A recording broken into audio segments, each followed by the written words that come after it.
say, look, this is the kind of idea we need for Budweiser. I don't know if it's a campaign. I mean, how many times can a frog say Budweiser is a problem? And that was the thing we spotted right away, but we loved it so much. But the problem is, the problem was Darcy was really on the way out. And so we knew that the one thing we had to do was get a more contemporary voice for Budweiser. So that's why we produced that spot. Now, when we produced the spot, at the same backdrop, and this is very important, we determined that if Darcy was going away as an agency and DDB was coming in to take over Bud, they couldn't do it all. And we determined right then we have to have additional agencies backing us up. We have to get some boutiques in here because this one guy at the it's like a baseball team. You can't always rely on your cleanup hitter to hit home runs. You see what happens with the St. Louis Cardinals. I mean, Albert Pujols can carry a team so far, but when you bring in Holiday and DeRosa and all these other guys, suddenly you can have home runs coming from all kinds of places. You got to have a strong bench. And this was critical because as Frogs was now inherited by DDB, we did stuff for about a year with Frogs. Frogs riding on the back of an alligator. Frogs hijacking our hydroplane boat. Frogs doing whatever. But pretty soon you're running out of ideas. So at this time we had come in Goodby Silverstein, and they were a smaller agency at the time. They're a monster giant agency today, and they're brilliant. And Jeff Goodby's one of the great advertising practitioners of our time. He'll go down in history as one of the great ones. He came in, we said, look, we're having problems with Frogs. We don't know what to do with it next. We need a big idea for Budweiser because Bud Light is going crazy. We're doing great on Bud Light. We need help on Bud. What do we do beyond Frogs? We're becoming one-dimensional. And DDB was coming up with a lot of different ideas at that time to take Bud in different directions. And Goodby took a different approach and said, well, how about there's jealous swamp creatures who wish they could be in a Budweiser commercial, and they basically want to assassinate the frogs. And I go, well, no, we're not doing assassinations today. No, thank you very much. But that's tomorrow, we'll do it. But it was such a great idea and such a funny idea, these fictitious characters. And the original character was named actually Larry the Lizard, but we found out that it was trademarked, so we had to change it about a day before the shoot to Louis, which was funny how quickly that changed. With the idea of jealous swamp creatures in the form of lizards who basically plotted against the frogs. So really, we were able to keep the frogs alive because they were backdrop characters, and then have this wise guy Joe Pesci, Robert De Niro thing going that just engaged America. They said they saw it as frogs. But then it became Louis the Lizard. And this evolved very slowly to the point where we did one spot. It seeded the idea, and by the time we got to the next Super Bowl, we actually had Louis the Lizard on the Super Bowl representing Budweiser. It was a brilliant use, luckily brilliant use of using multiple agencies to leapfrog an idea, no pun intended, but you take the core frog idea and now you're into a Louis the Lizard and the world is your oyster because, man, I mean, you're suddenly into any kind of different dialogue you could do. It went from a very monosyllabic idea to a really heavy dialogue, like stand-up comedy. And then we also recognized pretty quickly that the Louis the Lizard work was brilliant in radio. Brilliant, because if you establish it on TV, it's like everybody goes, okay, good, I get who these guys are. Now I'm hearing them talk about Budweiser. Hey, Louis, I've got this, incredible beer called Budweiser, and they can talk about the product. Or hey, Frankie, I'm doing Louis' voice and I'm talking like it. But, it was an amazing experience because we learned that we didn't have to throw ideas out, we could evolve them. And another agency, if they were involved in our strategy and part of our bench, they saw the problems, they lived the issues with us every day. And so they were able to come in like a good role player can in a baseball team. It's like you're always ready to back up, or like a football team, the backup quarterback always got to be ready to step in.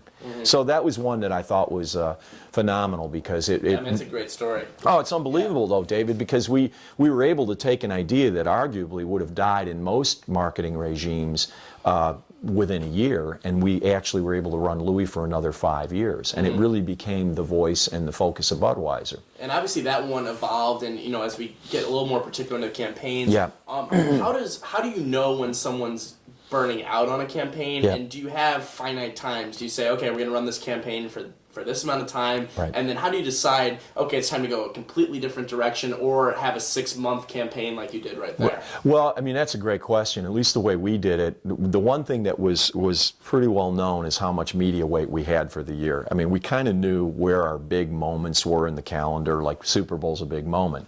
That's when you have to launch new work, and then that work has to live on so that you amortize the cost. I mean, you didn't want to do what we did back in the early 90s, which was successful. I'm not criticizing it, but it was, we did a thing called Bud Bowl, where we had little bottles playing football against each other. But it was done as a retail idea to drive display incidents, you know, build up displays for the month of January.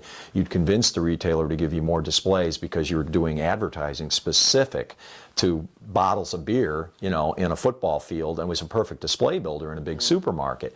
But the problem was, is you were spending a lot of money, millions of dollars, even in those days, to do this stop animation football game, and you know the work was done after the Super Bowl. You couldn't run it anymore because it was very specifically themed to the Super Bowl.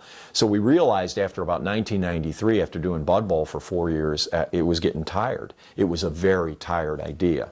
And yes, our display incidence for Super Bowl was going up every year, but we were kind of also tracking with the phenomenon of Super Bowl ad watching. In America in the 90s, the Super Bowl ad watching became a phenomenon like we've never seen before. And today, it's one of the largest beer-selling holidays on the calendar. I think it's number 5 in terms of weeks, in terms of sheer volume. Now, when you compare that to any of the summer months, that's phenomenal. Sure. So you start to say, we knew we were getting tired there. And so we always use Super Bowl as our barometer, saying we have to have new work launched. It'll probably run 3 to 6 months, and then you need your next pool outs.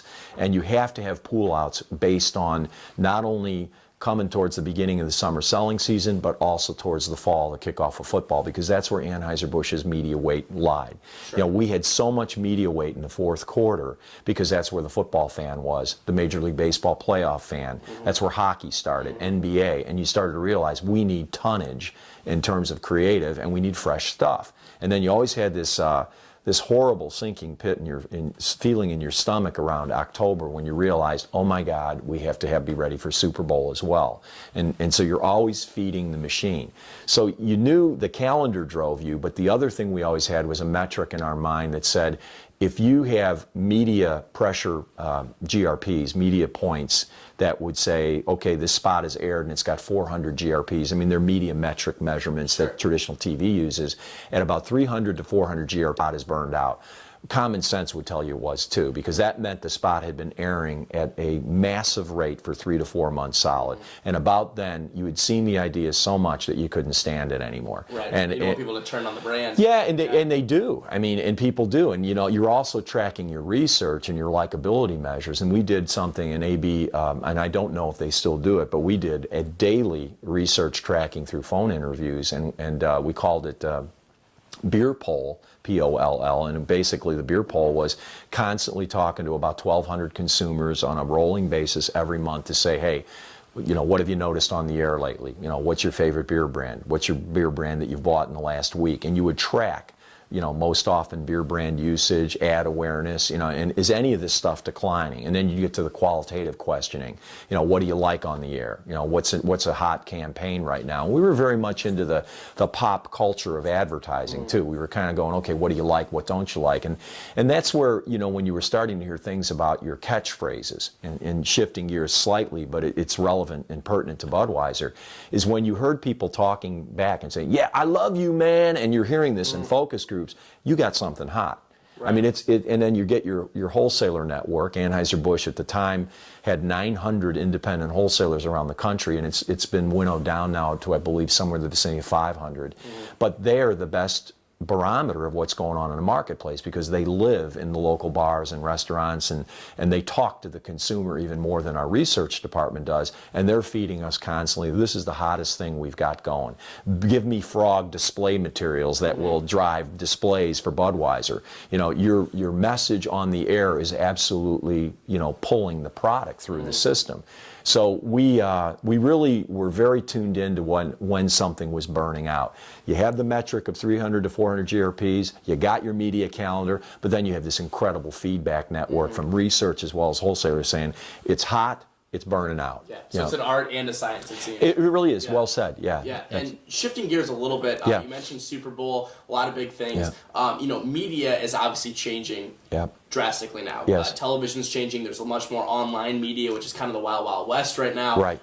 Where do you see what are the trends that you see moving to the future of advertising, and is this business going to change? Well, I mean, that's a great question. We saw as early as about, I'd say 1999, 2000, and it was really fascinating to me that we saw the onset of online content sharing at that time, because we launched an idea called What's Up.